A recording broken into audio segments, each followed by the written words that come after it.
প্রিয় সাথীরা, ইলিশিয়ান poem education চ্যানেলে সকলকে স্বাগত জানাই। আজকে হয়ে গেল শিক্ষক ঐক্য মুক্ত মঞ্চের পক্ষ থেকে কবে নদিয়া জেলার সমাবেশ হবে সেই বিষয়ে আলোচনা এবং সেখানে কি বক্তব্য থাকবে সেটা আসুন সরাসরি জেনে নিই। নদিয়া জেলার নেতৃত্ব সুজিত ভট্টাচার্য কি বলছেন।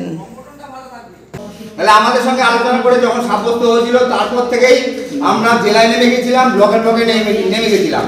যেটা হতে চলেছে, আমরা কেন নামলাম, কেন জেলা সমাবেশটা করতে চাইলাম, কারণ হচ্ছে জেলার সমাবেশ করে আমরা কিন্তু সরকারিভাবে স্বীকৃত হলেও সরকারকে কোনো রকম সহযোগিতা করতে পারিনি। তাহলে আমরা জেলা সমাবেশ করে এইটাই সরকারকে বোঝাতে চাই যে দেখুন আমরাও আপনাদের সঙ্গে আছি, এই ছবিটা ওইখানে যাবে। প্রত্যেকটা জেলায় যে আমরা সমাবেশ করছি, উপচে পড়া ভিড়, এই ভিড়ের ছবিটা মন্ত্রীর কাছে পাঠানো হচ্ছে যে আমরা দেখে এই পরিমাণ লোক আসছে, মানে এই পরিমাণ লোক আপনাদের সঙ্গে আছে। তাহলে এই বার্তাটা দিতে চাই, কারণ এই ঘোষণাটা যেন আটকে না থাকে, খুব তাড়াতাড়ি হয়ে যায়। ঘোষণাটা কি, সেটা হচ্ছে আপনার যোগ্যতার ভিত্তিতে মায়না বাড়বে 1 থেকে 5, 5 থেকে 10, 10 থেকে 15, 15 থেকে 20, 20 থেকে 25। আপনার যেরকম যোগ্যতা, আপনি যত বছর চাকরি করছেন, যেই স্ল্যাবের মধ্যে পড়বেন সেই স্ল্যাবের মধ্যে পৌরসভা, মাদ্রাসা এবং আমাদের এমএসকে সবাই করবেন, এএসরা সবাই করবে।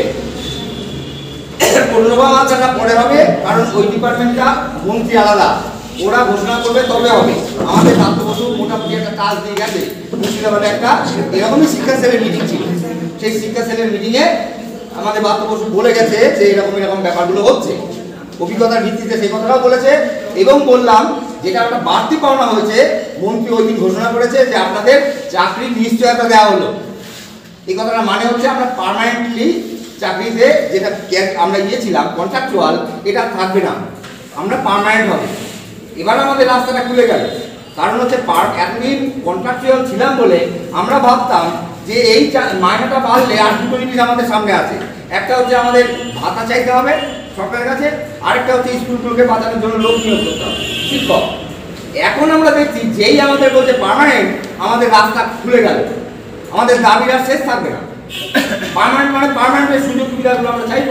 তাহলে আমাদের সামনে দিনটা আরো খুলে গেল, সংগঠনের কাজটা আরো বেড়ে গেল।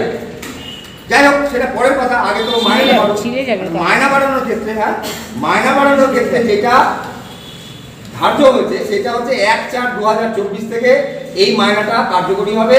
সুতরাং আজকে যারা আপনারা পাচ্ছেন না এখনো পর্যন্ত মায়নাটা, সরকার যদি মনে করে এখনো 1 মাস পরে বা 2 মাস পরে আপনাকে মায়নাটা দেবে, তাহলে আপনার এরিয়াটা বাড়ছে, বলে আপনার কোনো ঘাটতি নেই, আপনার এরিয়া হিসাবে সেই টাকাটা আপনি পেয়ে যাবেন।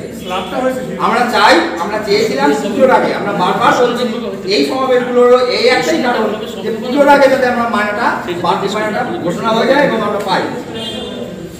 বাকিগুলো তো আপনারা সবই জানেন। আমরা এই মজদুরের সংগঠন হাত দিয়ে আমরা কি আদায় করতে পেরেছি, আমরা এই যে ভালো অবস্থায় আছি, যেটুকু অবস্থায় আছি, সেটা মজদুরের অবদান, সেটুকু আপনারা সবাই জানেন।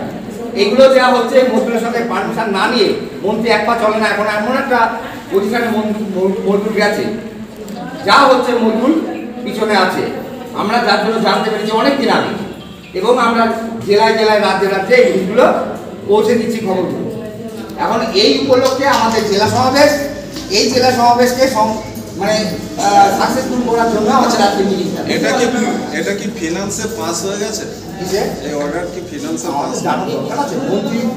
মুখ্যমন্ত্রী সিল করা মানে ফিনান্সের ক্ষমতা আছে, আর কি করবে সেটা তো মন্ত্রী বলছে। মন্ত্রী বলেনি, বলেছে মুখ্যমন্ত্রী সই করে দিয়েছে, সই করে দিলে ফিনান্সের ক্ষমতা আছে। আর পাস হওয়ার দরকার কি আছে? আমাদের ওসব চিন্তা ভাবনা দরকার, পাস করতে ভিতরে আমাদের ঢোকার দরকার আছে। একটা ভাব কথা বলিনি, আপনাদের উৎসাহিত করার জন্য একটা কথাও বলিনি, যা বলেছি মন্ত্রীর সঙ্গে কথা বলেই বলেছি। এখন কথা হচ্ছে এই সমাবেশটা আমাদের সাফল্য আনতে হবে। আনতে গেলে কি কি করা দরকার তার জন্য আপনাদের ডেকেছি। রবীন্দ্র ভবন হল ঠিক হয়েছে, 31 তারিখে আমাদের সমাবেশ হবে।